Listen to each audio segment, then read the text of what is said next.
My guest this morning is Adeyinka Adegoke. And he says folks call him Yinka. So I'm going to, whichever one he wants to be called, that's what I will call him throughout the hour.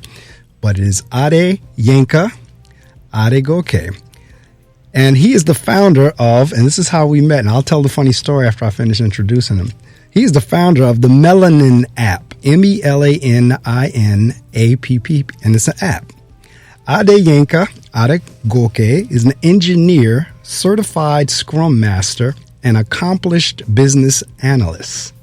He earned a double master's in chemical engineering from the University of Rhode Island and a master's in petroleum technology from the University of Teesside in Middlesbrough, UK, United Kingdom. Adegoke completed his bachelor's degree from Ladoke Akintola University in Nigeria. Welcome to the Reading Circle microphones, and I am excited. Welcome Adeyinka, or as he says, Yinka Adegoke. Yinka, good morning. Good morning, Marc Medley. How are you, sir? I am, like you just heard me say, in terms of sitting on pins and needle until my guests call in. Now that you've called in and I can hear your voice and we've connected, I am thrilled. Now, I'm excited too. Good. I'm glad to hear that. And like I said, we're going to have a good conversation that's going to cover a lot of ground. And listening audience, like I said, this is another one, just like we've had inspirational interviews before. This is going to be another one. I can tell you that right now. First off, just looking at Yinka's bio. All right. He's an engineer, a scrum master, and a business analyst. He has a master's or a double master's in chemical engineering from the University of Rhode Island. He has a master's in petroleum technology from the University of Teesside in Middlesbrough, United Kingdom. And he completed his bachelor's from Ladoke Akintola University in Nigeria. Now, I'm an educator. Yinka, whenever I'm not doing radio, I'm a school principal. So this is why it's another reason why this is so important for me, because education is my passion. And the fact that I see you have this much education and you're doing what you're doing and you're a melanin person is going to make the conversation that much richer and that much greater. So listening audience, I promised you that I would tell you the funny story, and I'm sure Yinka is going to relate to it because he knows the funny story of how we met. I was going through my social media as I usually do, and if I'm not mistaken, I saw the promo for Melanin App pop up on Instagram. So I'm going through Instagram. It's the MelaninPeople App, because people have been going on the Google Play Store, right, and downloading some other app because they're not getting the name right.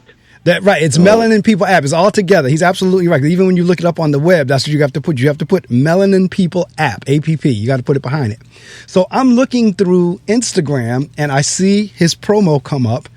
It's an app created for people of color, so forth. And so I said, oh, that looks interesting. I'm going to download it. So lo and behold, I downloaded it on my phone. And I'm trying to upload, I'm trying to get all the information in, and it keeps freezing. At least I thought it was freezing. This was the thing. This is where the funny story comes in. I thought it was freezing. And so it wouldn't let me in. I'm trying. And finally, you know what? I got frustrated and I went on Apple and put a negative review. So Yinka immediately contacted me and said, what do you mean the app is not working? It's working great. I said, no, it's not. It's not working great. I can't get in. I can't get past the privacy tab. So we're going back and forth. He's like, would you please take that off? I'm like, no, I'm not taking it off until it works. So lo and behold, as it turns out, this is what happened. I finally figured out, because I have two iPhones. I have my personal iPhone and I have my business iPhone.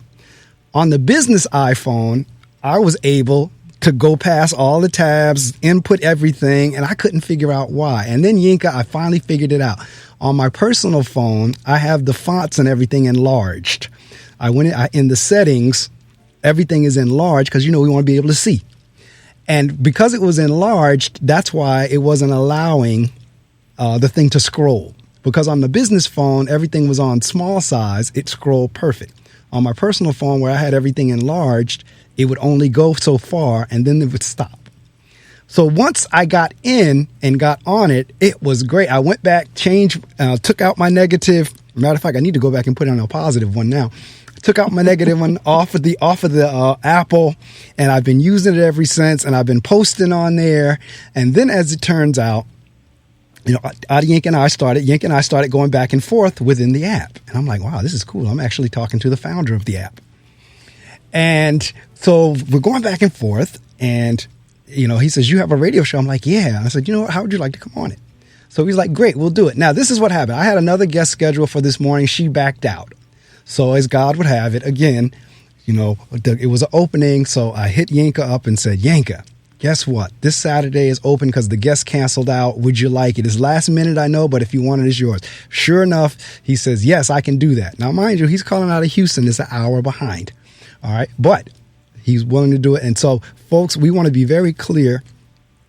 It is MelaninPeople App. And we're going to talk a lot about it throughout the time. But there's a couple of things, Yinka, I was saying before you came on, because I knew you were coming from Nigeria. I've done a lot of work in terms of my ancestry. I've gone through two of the companies. One is Ancestry.com and the other one is African Ancestry. I've gone through both of them. And my ancestry on my father's side is Guinea-Bissau.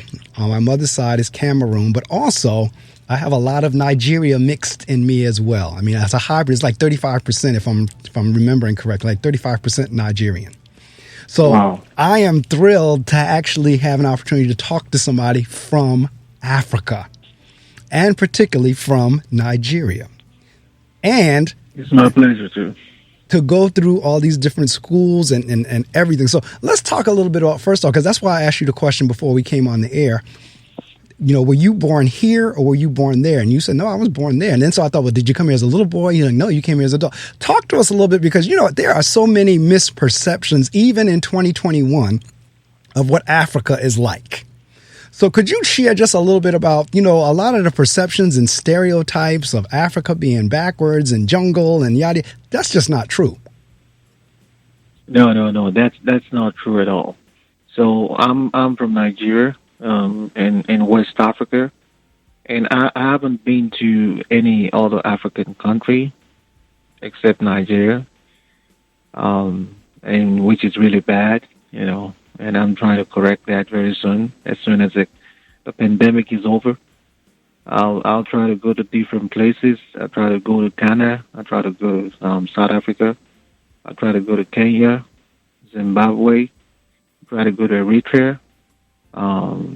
There's a lot of places in Africa, man, and we don't live in huts. We don't live on trees.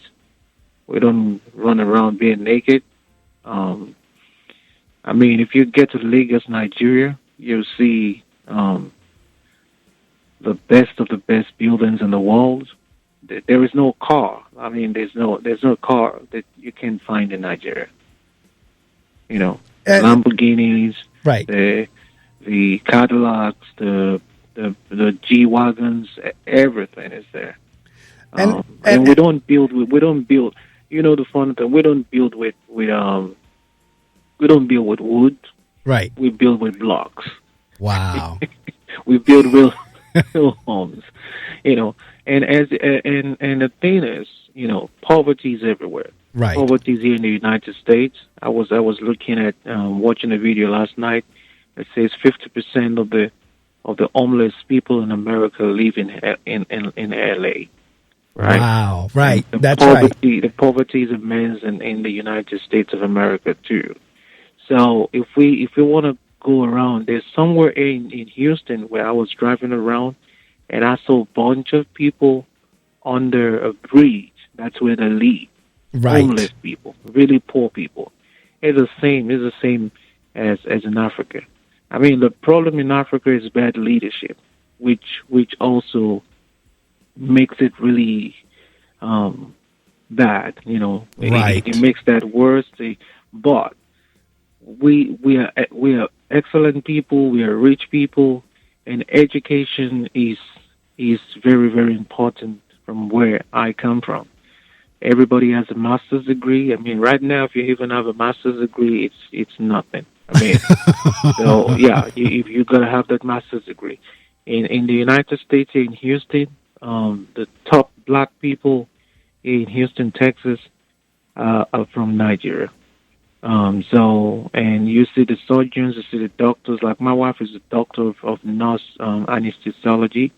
Um, so, I mean, and I have friends that are directors of IT in Maryland and Washington D.C. You know, I have friends that are like Scrum masters. I'm also a certified Scrum master.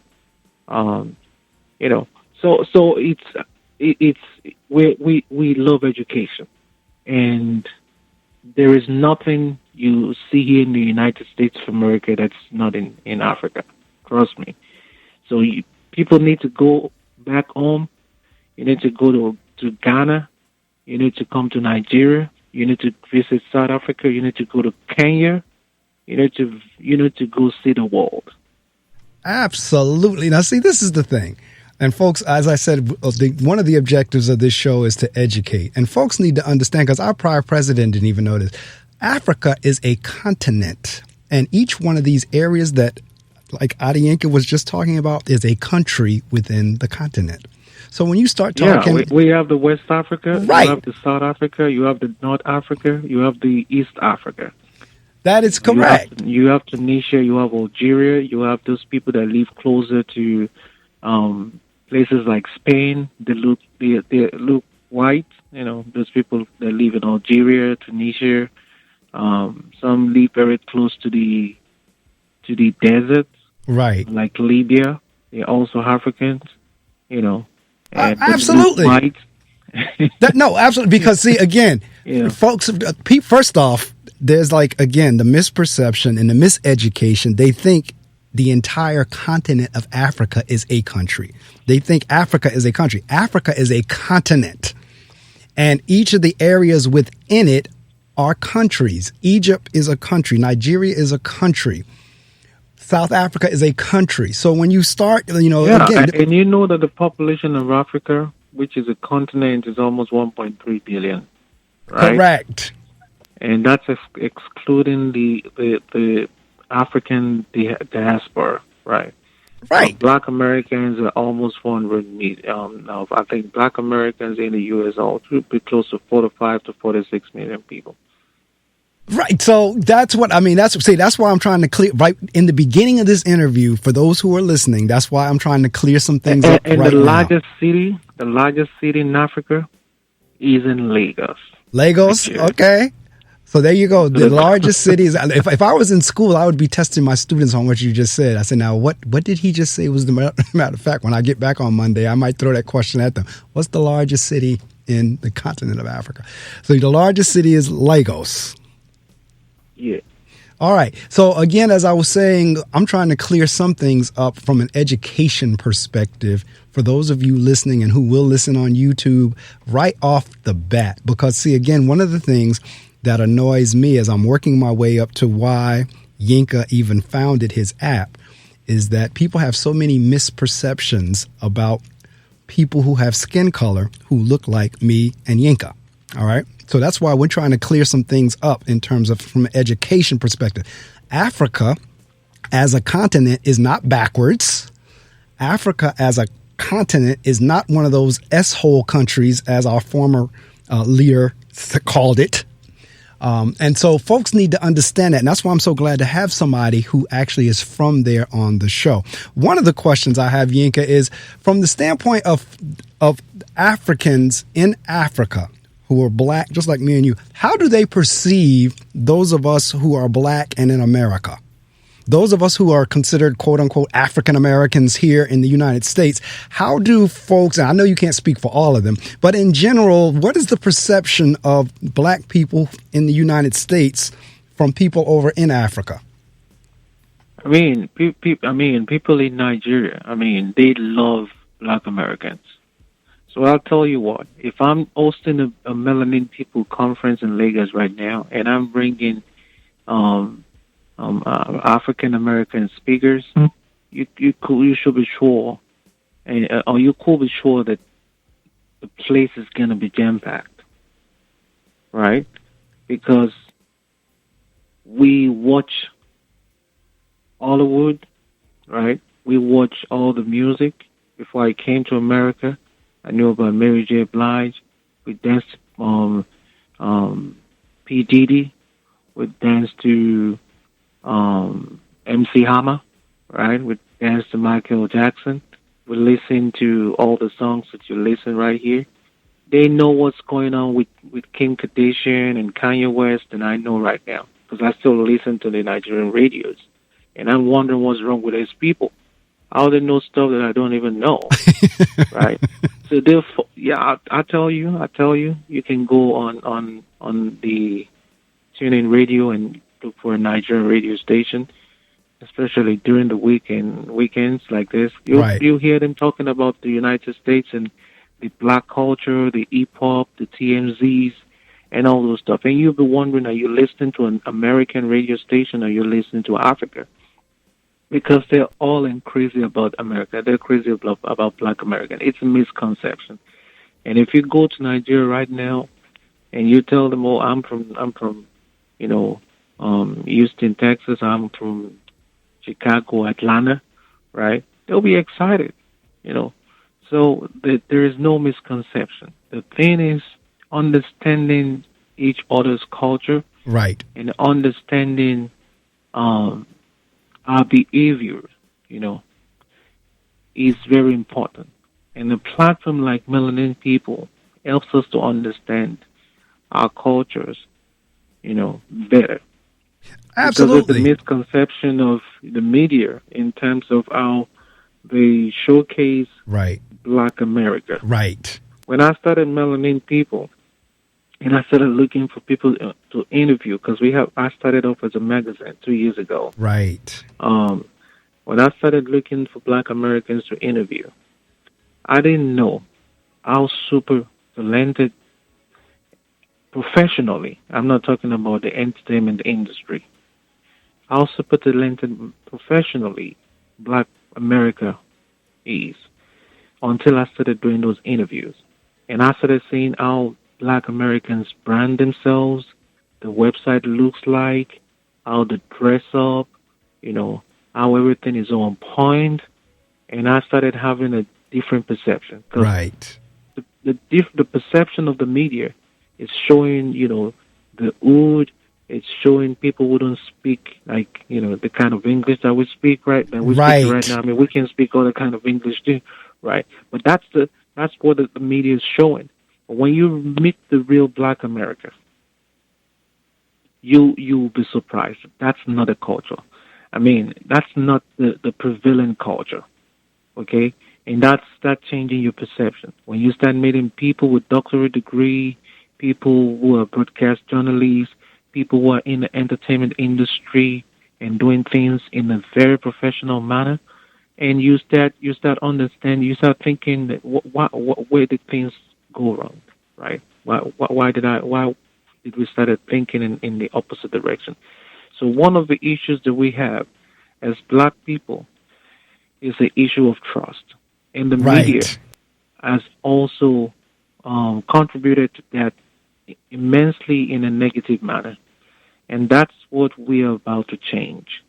That's what we're about to change, and we're about to educate the world about what Black is. We're about to educate the world about what brown is. We're about to educate the world about what minority is. That we are not just, people that you can sideline, and we are much more than what the media projects out there. Yeah, because right now, if we have, I tell you what, 1.3 billion people in Africa, that's a lot of people. Yes, it is. And so let's even say it's 400 million adults there, and you have 100 million people signed up on the app, and you start seeing people from different countries, you start learning their cultures, you start doing businesses beyond borders. That's immense. Absolutely. That's immense. And that's the goal of the Melanin People App. And that's why we created the app, and we want to see, how far we can go with that. Well, just sitting here listening to what you were just, because I was listening as you were talking, and I'm sitting at almost like mouth dropped open, because you're absolutely right in terms of the game that's being played on folks. Because on the one hand, you have Black people here in the U.S. not quite sure of how we're viewed by black people or Africans in Africa. And then on the other hand, you have the portrayal or the stereotype of anytime you hear Africa, that is backwards or it's jungle or is it. So the game is being played both ways when the reality is not either.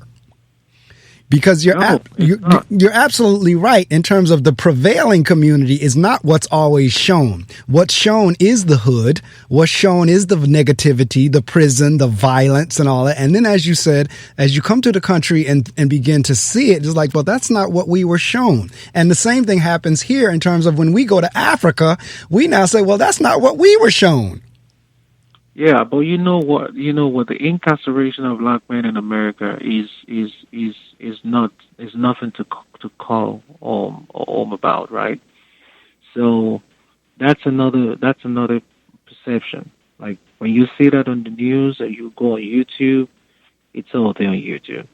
Right. It's the media. You can see the TV station that recorded that or did that documentary, and you can see all that. You can see their logo on the videos.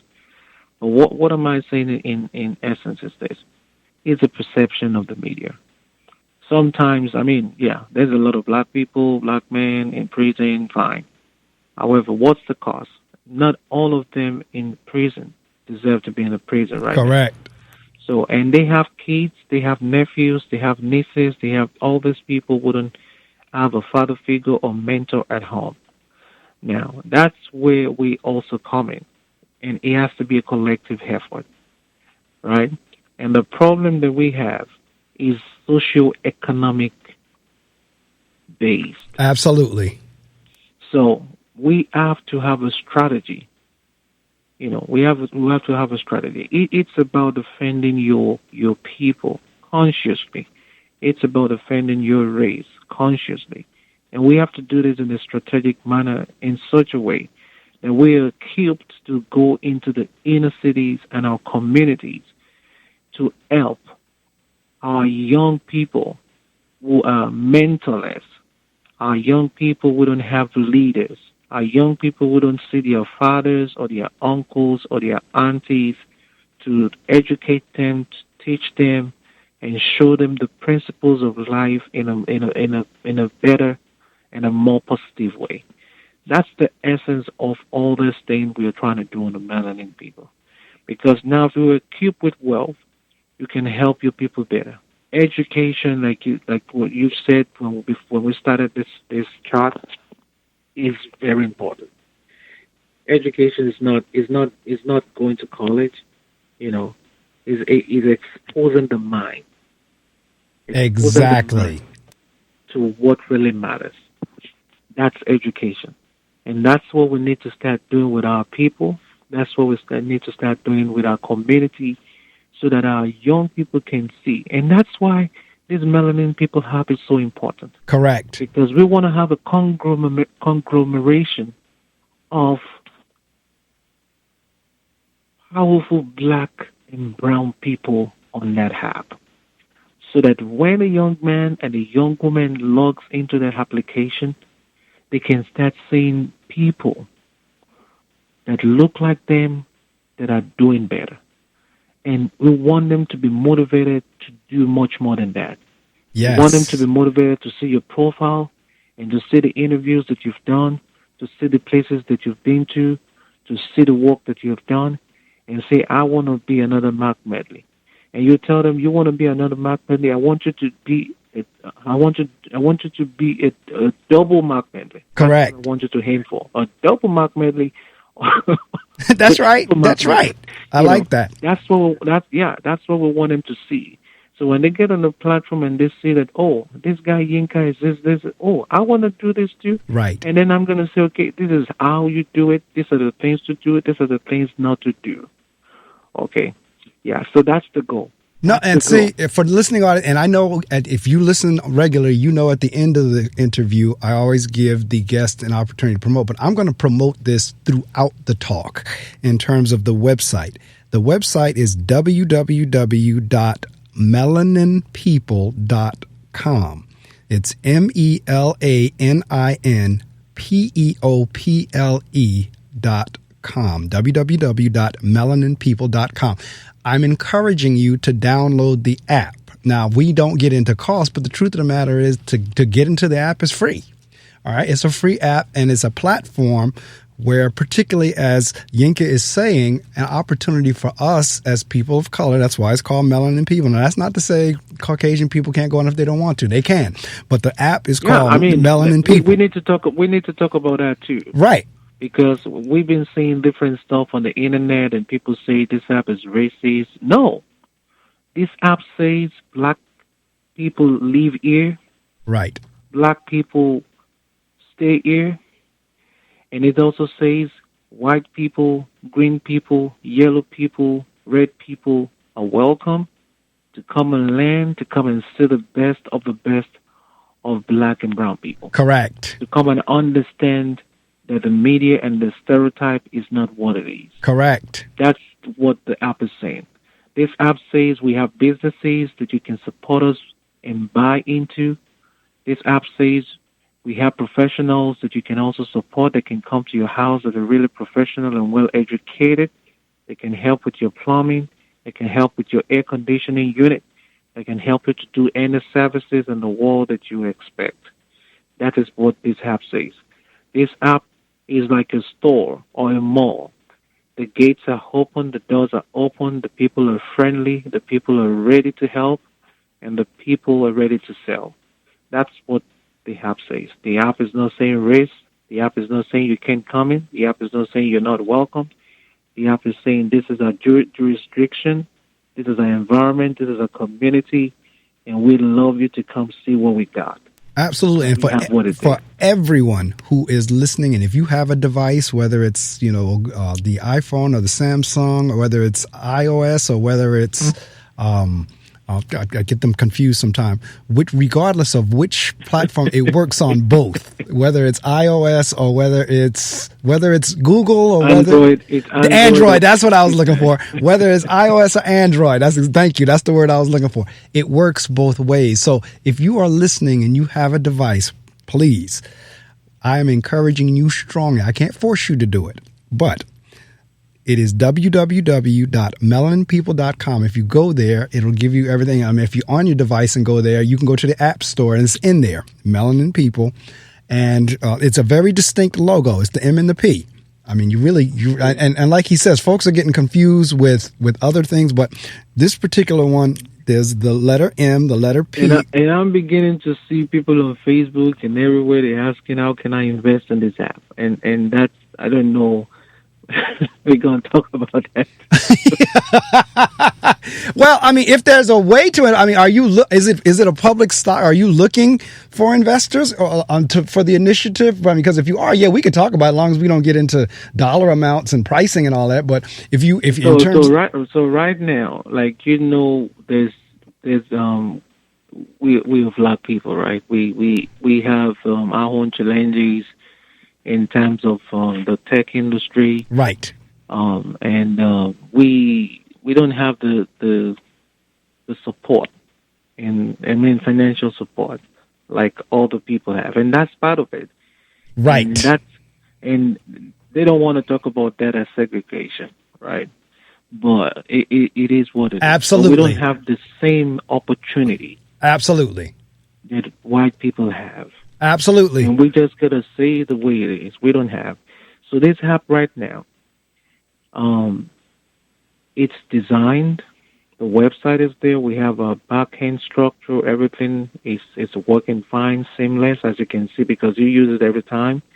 We try to build it to a world-class standard so that, when you go on Instagram or TikTok or Facebook, and then you come on ours, you won't feel like, what is this app? I'm just going to uninstall it. So we've tried as much as possible to bring it up to that level to meet up with a standard. But we're not there yet. But if you download it, you still see that it's a work in progress. But it's an excellent work that has been done. I'm proud of that. And I can say that everywhere because I have not raised a single dollar. And other apps that get to this stage in terms of development and customer acquisition, would have raised over $12 million or $15 million. But we have not raised any. So I'm thinking, because this is for the people, I haven't made up my mind yet. We might be doing an equity crowdfunding, which will allow as many people to have a piece of the cake in terms of shareholding. So that's the angle that I'm leaning towards, but it's not finalized yet. But I would like to do that for the people, so that if we start seeing the positive, if we start seeing the positive part of it, everyone can enjoy it. So that's what I have to say regarding that for now. So I mean, we'll open it up. I'm going to open it up for people to invest, and I'll look into it and see that our people and anyone who wants to invest gets in there first before we start going to the angel investors or venture capitalists. Well, you know what? I'm glad we brought that up, because I'm beginning to see more and more of the equity of the crowdfunding. And so if you're going to do that, that's great. That's fine. It's not like that's a stigma or something negative. That's something actually that's positive. And what you said earlier, I mean, we could talk all day on that. There's a couple of things going on. One, the opportunities a lot of times are not there. Secondly, now, do you know the new app, the new app, Clubhouse? Yes, I'm with Clubhouse, right? Nice app. It's a nice app. It's beautiful. It's excellent. It has a black man icon on that app, which is strange, but right, it's nice. Right. And they've raised $12 million. Correct. And I'm on that app, and I'm like, I can build this app I can build this app, and I don't need $12 million, because I've built Melanin People, as you can see. It has more functions, more features, more. We have a messaging, we have a marketplace, you can do likes, comment, shares, you can do external shares, internal shares, you can communicate in real time. We're building the business directory. We have business profiles and personal profiles, and I haven't raised a dime. I'm like, if I have $12 million, I would have employed over 50 people, and we would have been putting apps, this app on every billboard in every city in Africa, and I'll be on every single radio on the continent of Africa and every single black radio in America, every single black TV in America. With $12 million, I'll be everywhere on your street. Absolutely. So I mean, there's so many good points that Yinka is talking about, and it ties right into what we're always talking about here too. Like, and so there's one thing, the opportunity not being it. The second thing is be prepared for the opportunity when it does come up. And so we are 100% bootstrapped. Yes, 100% bootstrapped.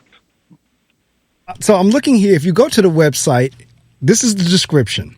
A socio-business media platform connecting melanin people from all over the world using short-form videos, pictures, and messaging application. Our vision, just as you just heard Yinka say, our vision is to connect people of color from different parts of the world, share the culture, and increase our socio-economic awareness. Join us and promote your personal or business brand on Melanin People. Now, see, again, in terms of, like you say, in terms of the support, one of the things now, and I don't know if it's this way in Africa or not, because I am dying to go, and I was supposed to go to South Africa a couple of times. The trip got canceled due to the pandemic. One time it got canceled because we didn't get enough students and so forth and so on. But before it's all said and done, I'm getting to Africa.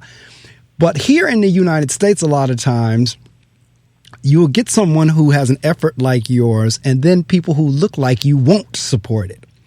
That's where we got to come. And this is a wonderful platform where, like he said, you see Master P going nuts and mad over he ranting on social media. Yes, about. I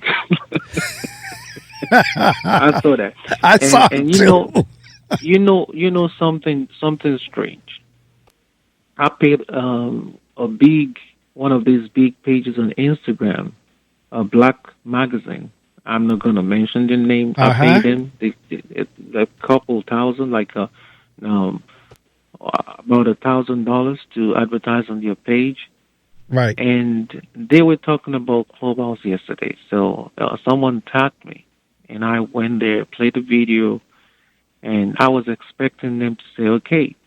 They were talking about Master P and what he said, blah, blah, blah. And I was expecting them to say, because I paid them, and I've been in contact with them. I've spoken to them severally, emailed them, paid the money, send them our files to advertise. I was expecting them to say, oh, by the way, there is an app that has been made already for black people, 100% black-owned, melanin people. These guys said nothing.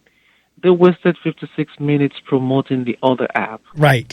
That over 4 million people of their followers haven't heard before, doesn't know how it works, and they promoted that for free, and those people never paid them $1. Wow. That's where right.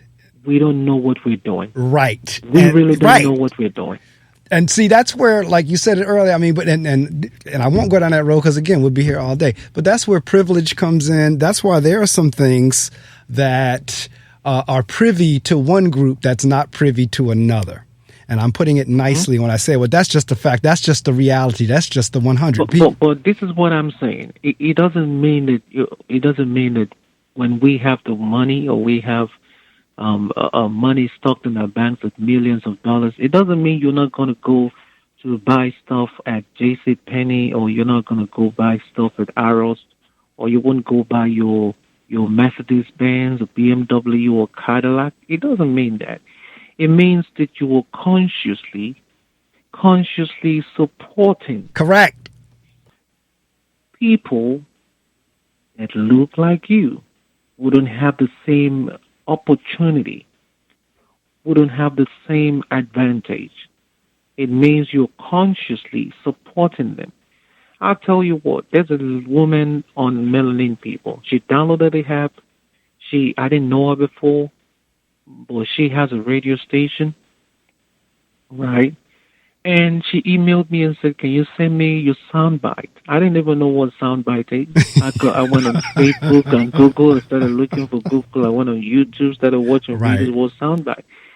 And I realized, it's just like an advert or something, a punchline. So I went to the video that we use for advertising.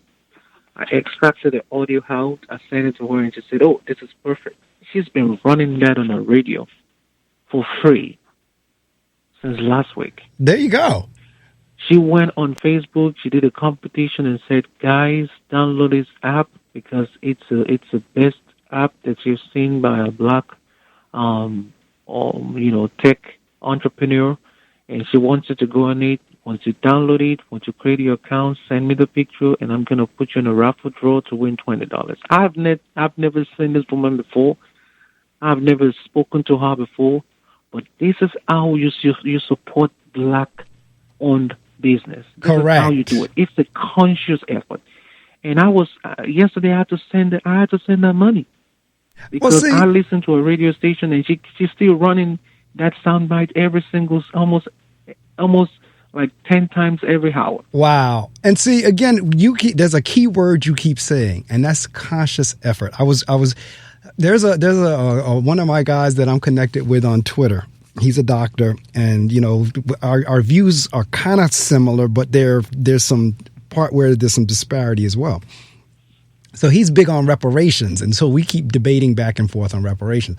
I don't have an issue with reparations per se if there's a plan, but just giving everybody a check just because you have dark skin, I'm not for that.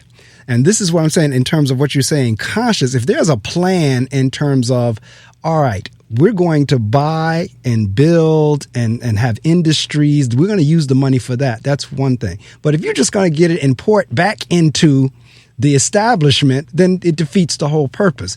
We must get to that mindset of supporting each other. The dollar in the black community circulates maybe one time. And when we say support, and that's what I'm we need to educate more. Yes. When we say support, it doesn't mean that you're not going to go buy something at Kroger. Correct. It doesn't mean that you'll not go buy something. Give me a name, bro. Give me a name. It doesn't mean you won't go buy Microsoft or buy Apple, right, or buy your new Apple phone. It doesn't mean that. It means when you have that opportunity and you see that this black woman has a fashion store or she has her own candle scented candle line, it means, and you're thinking about buying a candle. And there's nothing wrong with that candle. Just because it's black owned. You feel it's going to be so par. No. It's not so par. You need to buy that. Correct. Buy that candle. And I want to tell the woman selling the scented candle too, to also consciously have a return policy. Have a return policy so that when we buy that scented candle and it's not what we think, we can return it back without our cussing us out. Correct. That's exactly right. so we can build the level of trust. That's the professionalism. That's exactly right. Yeah. And we need to do things correctly. We need to do things in the right way. Yes. We should be able to return it. If it's not what we want, you should just know that we have to return this thing. And please don't cuss us out. That's exactly right. We have to leave reviews. We're going to leave reviews too.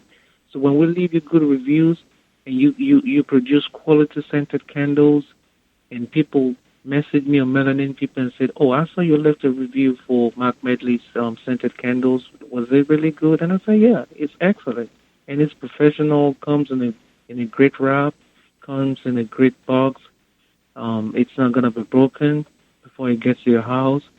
And, it has a QR code you can scan so he knows that you've received it. It has tracking. You can check online. Really professional. You should get the scented candle. It smells really fine.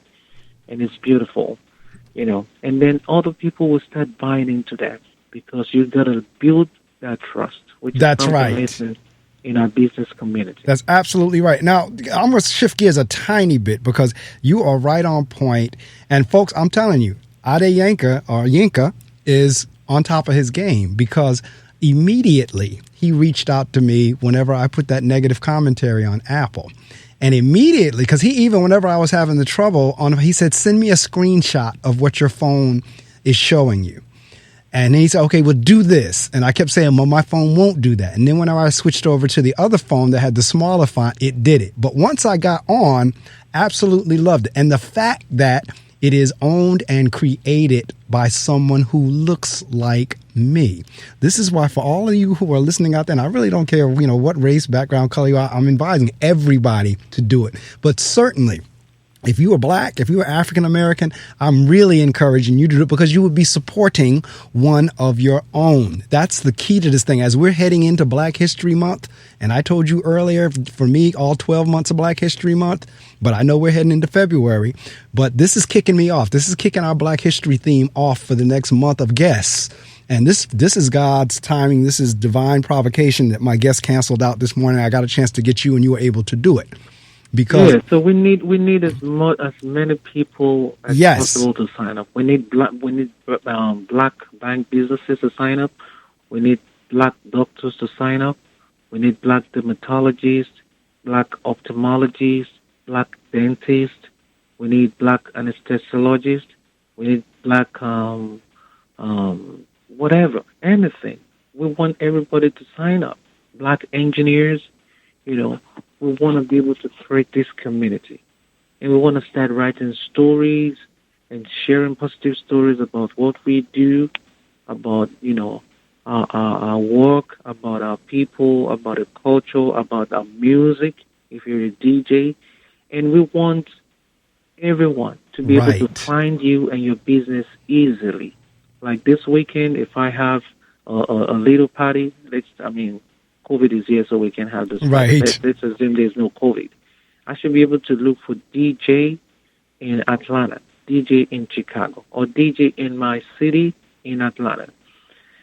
And I should be able to find like 20 of you and check out your reviews, contact you, and get one of you to come in and give me music, and I'll pay you.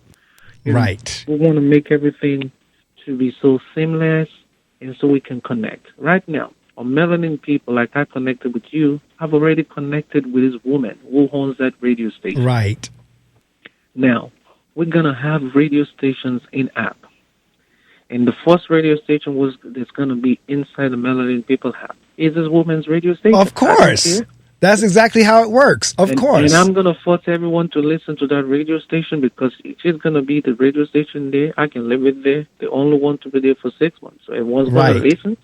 And then No, but Yinka, that's exactly how it works, and that's how it's been working for the other groups in this country. And our people, he's the one supporting us right now. Yes, you got to be on there on that app.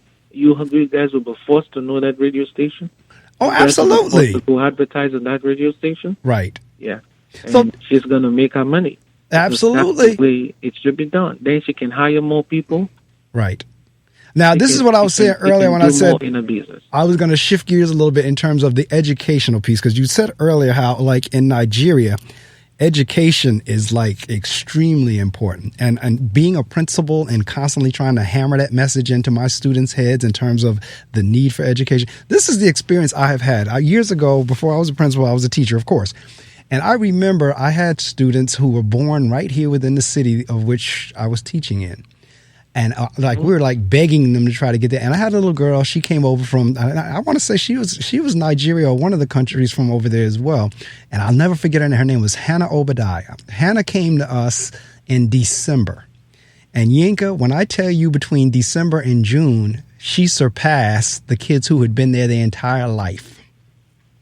And Hannah told me where was she from? I think she was from Nigeria. If it was, I know it was one of the countries over there, but I want to say it was Nigeria. I'm not sure if it was Nigeria, but I know it was from one of the countries in Africa. She had just transferred over from Africa to the United States. And she was in my 8th grade class. Her name was Hannah Obadiah. And she came in and she surpassed all of my kids who had been in the U.S. their entire lives. I got her into a program up at one of the local high schools. As a matter of fact, the guidance counselor didn't want to do it. Going back to this racism thing again, the guidance counselor didn't want to do it. It always gave me all kinds of excuses. And I went up to the high school and talked to the principal, and the principal said, well, if she's good enough for you, and based on your word, she's in. Now, the little girl said she wanted to be a doctor. I started calling her Dr. Obadiah in 8th grade. And my guess is by now she's probably a doctor. I don't know where she is now, but my guess is she's probably a doctor. But I'm saying all that to say that the education, and I'm looking at your bio, what is it that over in Africa that drives that importance for education? I'm looking at, like you just said, getting a master's over there, like that's expected. That's no big deal. That's expected. And you're talking double masters here. Yeah, that's expected. So for us, education is important. It's a beautiful place, but we still have our own problems, our own limitations. We have bad leadership. Our leaders are still, some of them are still living in the 60s, in the 70s, in the 80s, and the 90s. They're not compliant with the 20th century. They're self-centered. Right. And so the only thing that you can give to your kid or to your children is education. Wow. And our parents let us know that education is what you have, and you can take it to anywhere, and no one can take that away from you. Absolutely. So we also, because of, the way our parents were brought up, they weren't exposed to a lot of, entertainment, like you can be in the entertainment industry. Things are changing now because our generation are doing more music and dance and rap and acting and videos and all stuff, like in America, like everyone's on YouTube doing their own blogs. But when we were growing up, there was nothing like that. Wow. So the only thing you think about is, I want to be an engineer, I want to be a doctor, I want to be an accountant, I want to be a dentist. No one's saying I want to be a dancer. No one's saying I want to be a musician. No one's saying I want to be a football player. That's interesting. Or basketball. No one's saying that. That's Everybody interesting. wants to be a doctor, an engineer, an accountant, a business administrator. That's what people are thinking about. So what I took from what you just said. When you see everyone doing that, you want to do that too. Right. Now, because when let me tell you why I'm sitting here like, that's fascinating to me. Because what I just heard you say was, during the time you were coming up, kids would say, I want to be an engineer the way kids here say exactly what you just said, because that's what all my boys say. I have an all-boys school, and all of them want to be an NFL football player. What do you want to be? I'm going to the NFL. I'm going to the NBA. And what you're saying, when you were coming through, I want to be an engineer. Wow, that's amazing. I want to be a doctor. I want to be an engineer. And folks, when I'm looking at his bio, let me see. I don't know if his bio is on the website, but I know the bio is on the news stories. Because I'll tell you what, my friends that we were in Nigeria together, I know at least two of them that I can dial on the phone right now. They are directors of information technology in Maryland. Wow. Now, this is the thing. If you look at Yinka's bio, this is not lightweight stuff. A double master's in chemical engineering and a master's in petroleum technology. As a matter of fact, when I came in here in 2010, because I went to the UK first and I had my master's, I went back to Nigeria and I tried to get a job. It wasn't working. You know, you got to know people to get a kind of job that I was trying to get in the oil and gas industry. It's all corruption and all that stuff. Right. So I'm like, okay, I'm getting out of here. So what am I going to do? I don't have money. Right. My parents don't have money. And $40,000 to go to school in America. I go check the UK, £33,000. Right. Was going to pay that kind of money. So I went out of the way. My parents, they helped me and gave me money to buy the internet. You know, so I had the internet at home. Right. And I had a computer I was using in the UK when I was in my master's abroad back. And I started looking for universities. So I checked a website that listed all the universities in the world. So I started going through all these universities by country. Right. One after the other. I applied to different schools, Trinidad and Tobago, Jamaica. I applied to schools in Africa, South Africa. I applied to schools in Malaysia. I even applied to school in Iceland. Hey, I don't blame him. Go ahead. I was trying to get out at all costs. Like, you know, my destiny, my vision, what I want to be, I'm going to be. And I'm not going to let nobody or any country or any leader stop me from, you know, achieving my goal. Right. So when I was looking around, I found a school that says University of Rhode Island, or Rhode Island University. And that school was in South Africa. But I forgot how to get to that school. So I just typed in University of Rhode Island. And then this other university came, and I was checking, I was applying, and then I scrolled down to the bottom of the page, and it says Rhode Island, USA. I'm like, what? I'm looking for Rhode Island in South Africa, not this one. So I went to the map, and I saw that I never heard about Rhode Island before. Right. And I saw that Rhode Island was the smallest state right here. Correct. Boston, New York, Connecticut. I'm saying, okay, I'm going to try. So I applied to that school, and they gave me an admission for a doctorate in chemical engineering. Wow. Oh my God. And they gave me full scholarship. Wow, full scholarship, full ride. Yeah, full scholarship was $33,000 every year for 3 years. And they also gave me assistantship, and I was getting paid around $900 every 2 weeks. And so I flew to the U.S. And so they gave me a research that I was going to work on, which is in biopharmaceuticals. But I was in chemical engineering. I already did my master's in oil and gas. I already worked at ExxonMobil. I already worked at a petrochemical plant. And so doing biopharmacy was not my thing. But I took the opportunity. I said, this is going to get me to the United States of America. Right. Let's go. So the professor sent me papers on drugs, on bioformulation. I was looking at those papers. I'm like, what am I going to do here, man? I don't understand this thing, but I'm going anyways. Good for you. Oh my So God, this is a fascinating story. I got on the plane and I went and I came. And so I got there. We were doing the biopharmaceuticals, drug formulation, polymer, beautiful stuff, glass transition, thermodynamics, crazy stuff. I was doing that. I mean, it was fun, but I'm like, okay, and I had to go do all my research at the Department of Pharmaceutical Sciences. Okay.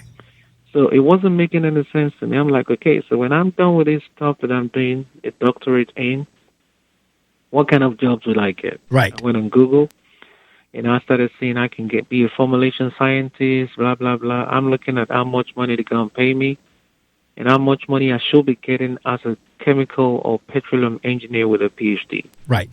It's not the same. I said, no way am I doing this for 4 years. No way am I doing this for 4 years and then someone's going to pay me $70,000 or $80,000. It's no way. I'm not doing that. Right. I'm not doing this. So I went to the HOD, Dr. Brown. I said, Dr. Brown, if I get a master's degree in this program, will you stop my funding? He said, no way. You got your scholarship, so you want to do a master's, that's fine. You can just write your report. And that time, you can go online and check it out. You see all my papers. I already written like 3 papers, and that's all I need to write to get a doctorate, right? I've done 3 papers. I've been to the American Institute of Chemical Engineers. You can see my posters online and all that stuff. I said, no, I'm getting this master's and I'm out. So he said, that's fine. So I took the master's, and that's why you saw a double master's. So it should have been a PhD because I wanted to do a PhD in chemical engineering with specialization in environmental management because that's going to work for the oil and gas industry. Wow. And also that's going to work for any industry. Right. But I couldn't get any of the professors to give me that research so I can work with them on that research. So that's why I have a double master's. So I got out of it. And that's the story about that. Well, I tell you what, and this is where I'm going to connect because we're coming in the next 10, 15 minutes or so to the end of the interview. But this is where I want to connect in terms of having that background and now deciding to put together Melanin People. So what now came to you to say, all right, I have my background in engineering and my master's in petroleum technology, but I want to do an app. Tell us how, where did that connection come in? No, so 2012, I finished my master's at the University of Rhode Island. We got married. My wife lived in Maryland, so I moved to Maryland. And she wanted to start a master's degree. And so we figured out she could do a master's and a doctorate at the same time. Wow. And she could do that at the VCU. So we moved over to Virginia. And she went to the Virginia Commonwealth University. So that time we lived at Woodbridge, Virginia. And for her to do that master's and doctorate together, we had to go to Richmond, Virginia. So we found a home in Midlothian, Virginia. So we moved down to Midlothian, and she was going to school in Richmond. And then I got it, and I didn't have a job, right? So that was the crazy part. I was working in a phone, in a phone center. Paying me $7 an hour. Right. And I used to do You're Welcome to Comcast Online Sales. My name is Yinka. How can I help you today? And this is with all these degrees. Yep. Wow, yes. And I need the listening audience to understand that. Listen to what he's saying. Go ahead. In America. In America. So, and I go on Facebook. That's all you can do I don't drink. I don't smoke, to relieve the tension, read people's story, laugh. And then I go back on LinkedIn. Right. To go apply for jobs or to go find professional connections. And I got tired of doing that. Right. And I called one of my friends who is now director of IT in Maryland and said, hey boy, can we just do an app that's going to combine social with professional networking so that we can stay on one place and still do social, and then we can still apply for jobs. Oh, and it's a great idea. Do we know how to do apps? No. He's a computer scientist. Does he know how to do apps? No. Okay, let's do it. So we started looking for ways to do it. And you know what? We did that app. We created that app in Android and iOS. Right. The app is called Fresh Hires. You can go to fundable.com/fresh hires and you see the app right there and everything. All We right. created that app, and you see that app. If you go there right now, we created that app in 2013. If you look, you see the pictures and everything. It looks like your actual LinkedIn in 2019. That So we created that app. fresh we hires. we couldn't Okay. raise no fund. We couldn't raise no money. No one would give us money. No one would help us out. So that died. So every single time I was going on LinkedIn after that, I was sometimes I cry, sometimes Right. I'm like, what? So we spoke to a lot of people. And at that time, people said no one's going to combine social with professional networking. It's not going to work. But you see what we're using LinkedIn right now? You see the way Right. it works right now? Because we saw the future and we created it. Right. And that's what I'm saying about black people. If we had created that company at that time, if people had supported, Right. because at that time, LinkedIn was just text and resume. Correct. Text and resume. No videos, no pictures, no documents, no like, no comment, no share, no groups, no nothing like that. It was so boring. And then Microsoft bought LinkedIn. And that's what saved LinkedIn from going out of, That's the correct. shadows that we're in. So I've been here a little while to understand this market and everything. And then doing this helped me because we built everything from scratch to understand all the different levels and how you need to build your house, how to set up your team, and what you need to look out for if you're hiring people for your job. The different stages in doing your user interface, user experience design, business analysis, Scrum Master, project management, writing your test scripts and all that stuff.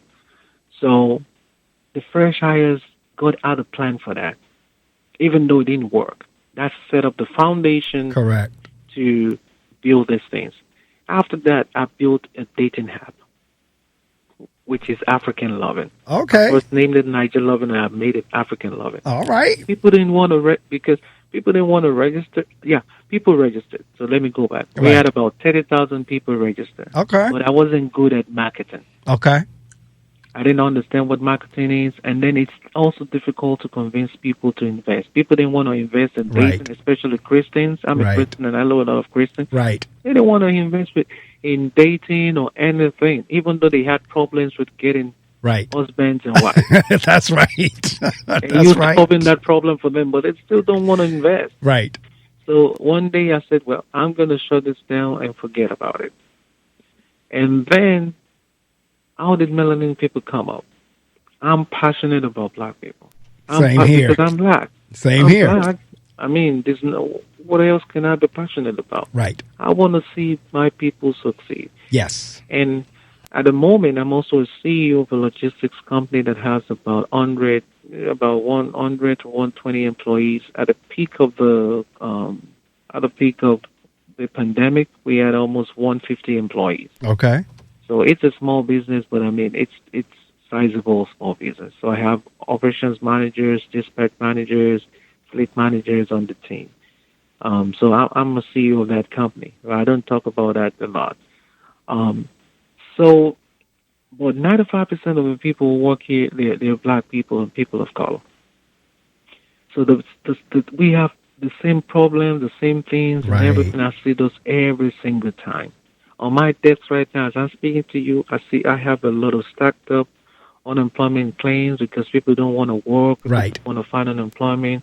And then after 2 weeks, they call back and text and say, hey, Yinka, can I come back and take my job? And it's because people don't understand and they don't have mentors. And that's one of the reasons why this melanin people has been created. Also, there was a time I was looking for someone to come fix the air conditioning unit in the house. Right. And it was going to cost about $6,000. And I'm thinking, this is good money for a black business. Yes. I couldn't find no one. I couldn't. I was looking on Facebook and people tagging people that were trying to message me, and Facebook was putting it in the hot box because they were not my friends, right? Right. I didn't know. Right. And I was frustrated. The house was getting hot. My wife was mad. Right. The kids were not feeling good. I had to go on Google. The first company that I found, I called them in. Right. And they sent me a black man to come fix it, but it was a white company. Right. I was talking to that brother. I said, man, why don't you have your own company? How long you been doing this? He said, 25 years. I said, what? 25 years? You should have your own company. He Right. said, no. But the guy knew everything about what was going on. He gave me papers. He told me how to save money. And then 2 days after, they came and fixed it. But that was not a black business. It was $6,000. Right. Gone to that to a black-owned business because that is good money for them to put into their homes. And I could have done that consciously. Right. So that's the motivation. And then we wanted to start investing in commercial real estate and all that stuff. Right. And we still can't find a commercial real estate Mm-hmm. agent who can do the kind of deals that we want to do. But I know there is one somewhere in America. There should be one here in Houston, Texas. There should be one here in Texas that has connection in San Antonio, Austin, Dallas, but I can't find. I'm like, okay, we went to a website and they said there were black realtors, but you have to put in your phone number, Right. your email, your address to get information. I said, no, this is wrong because this guy just want to get all this information for marketing. I don't even think there's anyone in the website because he should have, first of all, let me see if there's people in this website before I pay for nothing or before I start putting all my information. So I was like, okay, I'm going to build one where we can have all the people. And I also realized that on Instagram, Facebook, TikTok, black people make it happen. Right. We do all the twerking, we do all Right. the raps, we do all the talent, we do all the fashion. You go on Instagram right now, you see all the women with braids and cosmetics. And I said, okay, we're going to build one where they can come do all this stuff because we're consumers. Let them come consume on this place and let us have our businesses in the same place where they can buy whatever they want and spend the money consciously into the community. And that is a great place here. That's the motivation. And I knew it was going to be a fascinating story. That is a listening audience. You were treated to yet another fascinating story. And at this point, we have come to the end. But, Yinka, we're already in touch through the app. But we're definitely going to stay in touch in terms of, we'll definitely. And we'll be hosting the second Melanin People Conference. It's going to be virtual. And I would love you to speak on there. It's going to be virtual. I'm planning it right now. Well, I tell you what, I'm in. You just let me know the date and the time, and I'm in.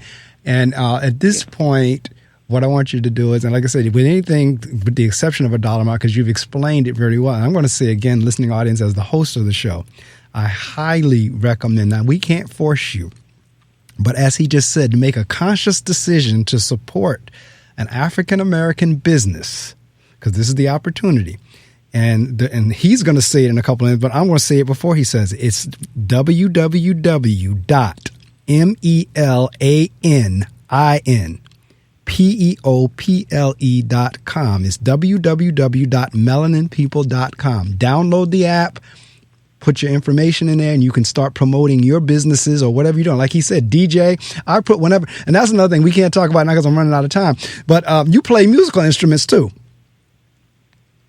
Oh yeah, I'm a recording gospel artist. Okay, and that's I saw whenever you had hit me back on the message because I had actually posted some of my keyboard playing on there, and I saw where he had messaged me back saying, "You play?" Yes, I've played.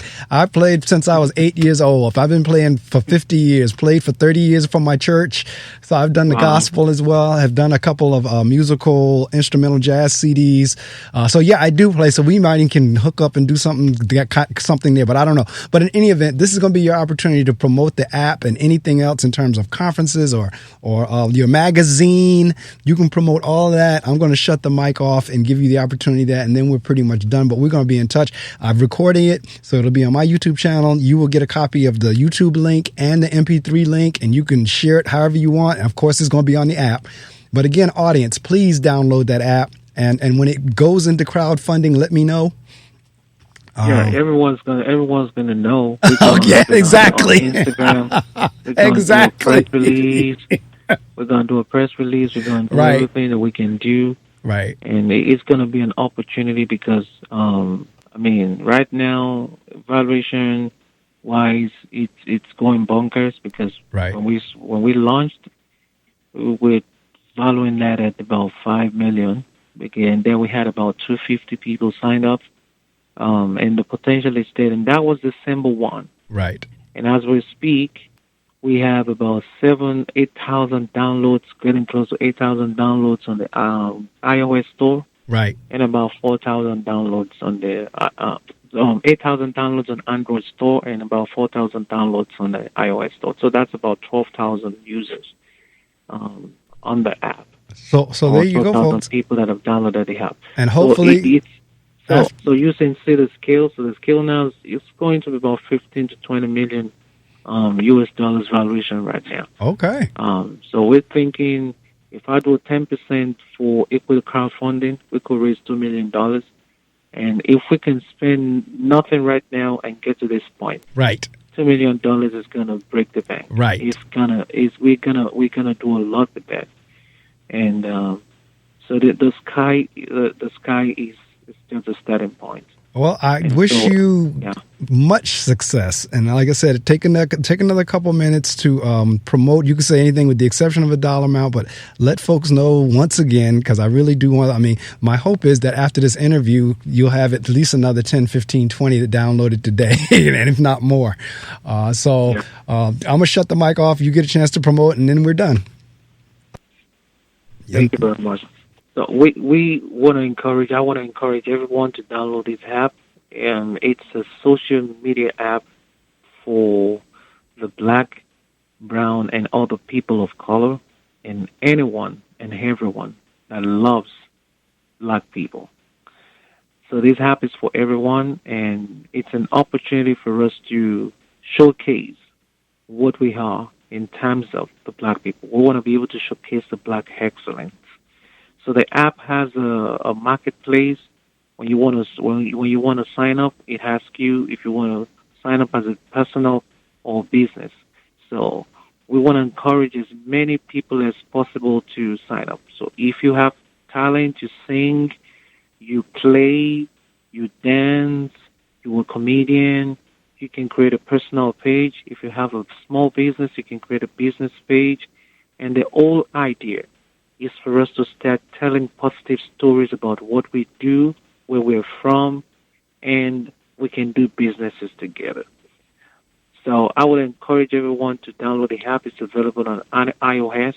It's also available on the Android store. You can also download the app if you go to our website at www.melaninpeople.com. Our Instagram page has quite a following, about 33,000 people, and it's MelaninPeople App. You can also join and follow us on Facebook. It's the MelaninPeople App. You can join us and follow us on Twitter.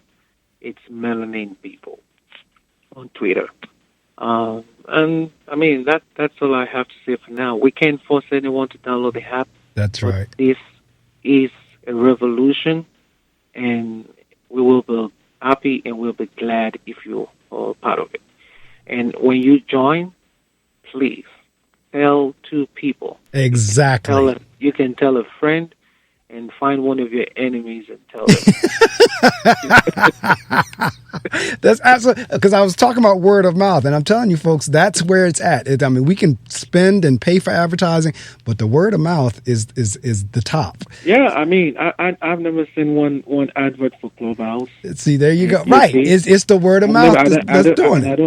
I don't think you have seen one too. No, I haven't. We don't even by all means, like or anything. Let somebody know about Melanin People, the app, Melanin People app. Let somebody know about the show on Saturday morning. And with that being said, Yinka, we're going to be in touch. Thank you so much for rising early and chatting with me this morning. I have enjoyed it immensely. I've learned from you. I've gotten a better insight in terms of Africa, because that's one question that's always been on my mind is how do Africans see us? Because I know, like, for me, I'm into my ancestry. I wear my dashiki. dashikis. I got all my African jewelry. I'm representing. And I'm just kind of wondering, well, how do they see us? Do they look at us and say, well, they ain't real Africans, or are they? So I'm glad we had that conversation. I'm glad we talked about the perceptions and let folks know, no, African is not Tarzan. It's not jungle. It's not African is extremely prosperous. All right. So, it's not Tarzan. It's the place that everyone needs to go in. I'm going to get there one day, God willing. I'm going to get there. So help me when this pandemic is over. I'm going to get there at some point when we can travel again. Because my trip to South Africa got canceled twice. But after this pandemic is going, God willing, I'm getting somewhere in Africa. Yeah. All right. So that's it for us this morning, man. Have a wonderfully blessed day, week. We'll be in touch. The interview will be up on the app probably before the end of the day, certainly before the end of the weekend. Thank you very much, Marc Medley. Thank you. You too. Take care.